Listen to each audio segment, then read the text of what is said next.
Hi there, welcome back to the Marias Pass HO scale layout. Let's take a look at what's new.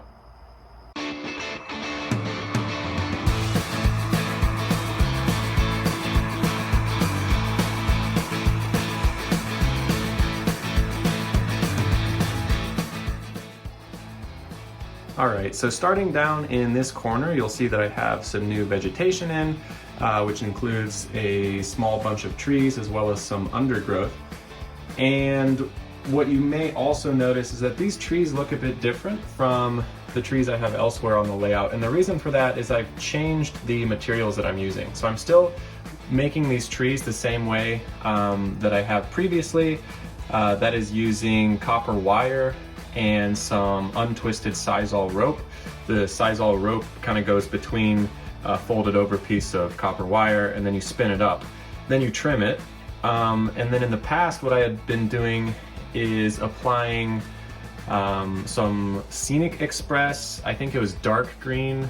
I don't remember the brand actually, but the point is the static grass fibers created a look that was more of this sort of color. And if you can tell and compare with your eyes, they have a bit more of a brown undertone to them. And it's because the static grass fibers, if we take a close look, there are browns in there. So it's mainly green, but there are a number of brown fibers mixed in. And so this batch of trees, like you see right here, I flocked these initially, but I also did it outdoors in a high degree of humidity and temperature. And then on top of that, I didn't really seal them. So initially, if you remember from my last layout update, I told you that I had reflocked these trees. In other words, I reapplied the static grass fibers to these trees for a second round because they didn't stick very well the first time. And while I think they turned out okay, there's two things off, in my opinion. One is that when you do a second application of static grass, you kind of lose the definition of the trees, right? Like you can still make out some of the individual trees here, but the exact boundaries or parameters of each of the individual trees is not as clear because each of the branches on the trees wind up getting really clumpy and they have a lot of static material on them. So they look thick and full around the branches, but the whole tree to me does not look full. And that might be appropriate for a certain area elsewhere in the country or a different tree species, but the look that I'm trying to go for is not so much what I'm representing here. And on top of that, I feel like the color is a little off. So if we turn our attention back to the very few trees I've done over here, you'll see how different they look, both in color and in structure. And so what I'm doing differently here is I'm only applying static grass once, which was the plan with all the other trees as well, but it just didn't stick very well. So I'm doing a single layer of static grass, and then on top of that I'm using different colors. So I'm using Woodland Scenic's dark green static grass fibers from the shaker. So you can see that detail there. I think it looks very nice. And that's a better color too. It's more of just like a medium to dark green sort of conifer look, because I'm going for a early or first half of June look in western Montana, which is very green and lush, and it's almost like cool tones. It borders on, depending on the day and the lighting, some things almost look blue, which is why the backdrop is the color that it is. So Woodland Scenic's dark green static flock from the shaker is what I'm using on the tree bodies, but then on the top you'll see, like on this one, there's some spring green silflor 2mm static grass fibers, which creates the brighter green treetop, which is very characteristic of the time of year that I'm trying to model. And then on top of that, it's hard to tell, but some of these trees I've added a bit darker coloration to like the lower 2/3. This one on the left is a good example of that. Like this one here has nothing added to the lower half of it. This one here does have some, and you'll see that this lower section is darker than this one, just to create some variety. And to do that, I'm using Scenic Express conifer green fine ground cover. So really only three things. It's the dark green static grass from Woodland Scenics for the main body, and some light green 2mm fibers from Silflor, and then some dark green conifer colored ground foam to top it off. So I really like the methods and the result of these trees here, and so I'm probably going to stick to that for the rest of the layout. And if it ever happens and I actually, you know, fill out the number of trees that are needed here elsewhere around the layout, and then I start to encroach on the trees that I've previously made, I will then start to replace these. For now, they're going to stay because I don't want to, you know, trash these and throw them away right now. But I like the look of the new batch of trees I'm doing, so ultimately the idea would be to replace these. Before we move on too, I just want to say that I know I did sort of a poor job of explaining the methods or the step-by-step on making these trees. That's because I will have a tree making video in the works, so I'll show exactly how I do it, like what order I do things in and all that. But I will tell you right now that a lot of the methodology that I'm using here is heavily inspired from a Southern Alberta rail video. That's Grant Eastman's layout. He's got a really great video on how to make these trees using slightly different materials, because he's going for a different time of year and a different location. So the colors that he's using are different, but the method in terms of how to make the tree structure and how to add the pine needles and all that is the same. So I'll put that link in the description below.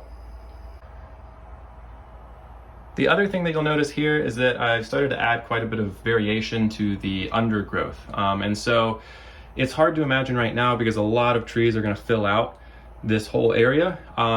But in my head, what I'm trying to do is anywhere that there's sort of a gap in the trees, whether that's just like a small pocket or it's the front edge of the tree line, I've noticed that from photos along Marias Pass that you get a lot of this really like weedy, clumpy, dense undergrowth, and that's because I think what it is for the most part is sort of like new tree growth.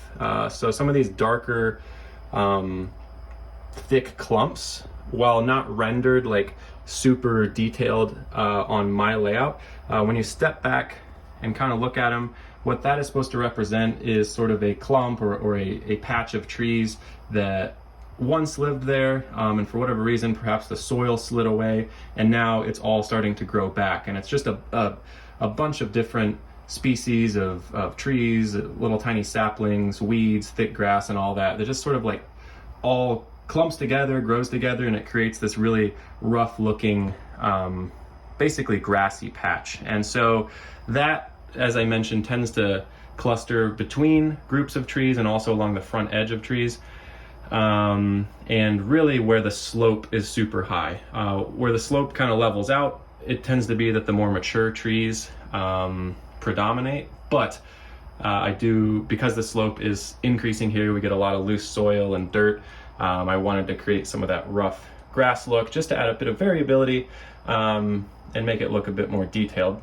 And to do this, what I'm doing basically is using clump foliage from either Woodland Scenics or Scenic Express from a couple different colors. You'll see I have like a dark green right there. Then some of these other ones, are a light green center. So I'll just dip the clump foliage in glue and press it to the layout. And then while it's still wet, I'll then take my 4mm Silflor spring green static grass and sprinkle that on top. And then once it all dries and you vacuum it away, this is the look that you get. So anatomically, all these grass tufts are just a center of clump foliage and then static grass on top.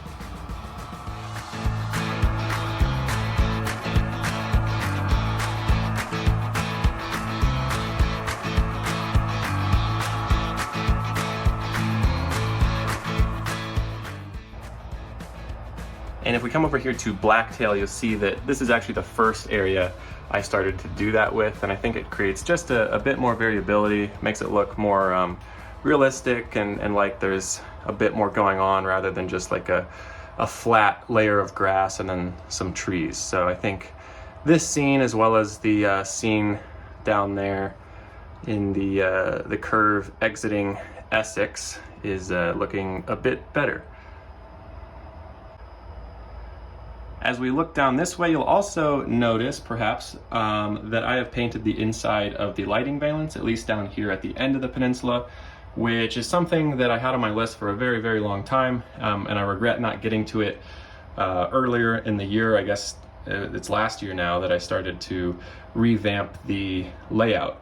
So that was just sort of an eyesore, because it was just like, you know, randomly smeared plaster and hardboard that was exposed, and it was kind of a distraction. And so I painted that the sky color, and now I just think it looks a bit better. It's definitely better for photographs. And generally, when you're operating in the layout room, this is the only part of the lighting valence that you can really see with the naked eye, unless you like make an effort to tuck your head under here and look at the back side of the valence. Everywhere else, like if we walk down here, you'll notice that the back side of the lighting valence is not visible. But again, if you're standing here at the end of the peninsula, the inside of the end of the peninsula here very much was visible, and now it looks much better.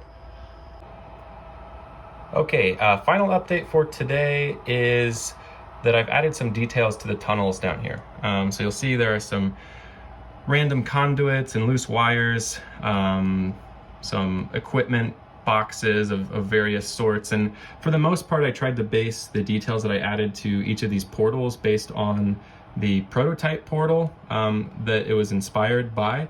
So this tunnel here is actually tunnel 4.0 on my layout, and this is the west portal, but it's actually based on the east portal of tunnel 3.8 on the real thing. And so I'll throw up a photo here to just kind of show you the side-by-side comparison and what I was roughly going for. So again, it's not exact, but I was trying to just generally capture the feel of the scene, as well as the more minor details. The other portal of tunnel 4.0 is a bit more simple. There's just a single junction box there. That piece that you see coming out of the ground, that is actually from a, what is it, Walther's, I'll put the link down below, but it's like an electrical box equipment kit, basically, just with a bunch of these junction boxes, or, you know, electrical boxes and conduits and things like that. So there's a lot of good pieces in there that I just cut up and used in different ways.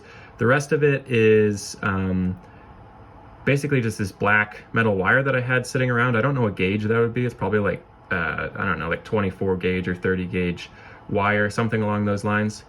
And if I pan over here to tunnel 3.9, which is actually based on the west portal of tunnel 3.8. The other material that I'm using, in addition to that black wire that you see there running vertically, is Berkshire Junction Easy Line. That's something that I highlighted in the last, or the update prior to that. It's the same material that I used for the loose wire that was stapled to the inside of the snow shed. And so you can see those two little equipment boxes to the top left of the portal. There are some wires coming out of there that are just kind of loose. And so that's the Berkshire Junction black heavy Easy Line, which is a very like elastic, kind of stretchy wire material that's really easy to work with. So that's what I'm using on this tunnel portal, and then also the west portal of tunnel 4.0 that I was just looking at, to sort of supplement the more heavy-duty metal conduit.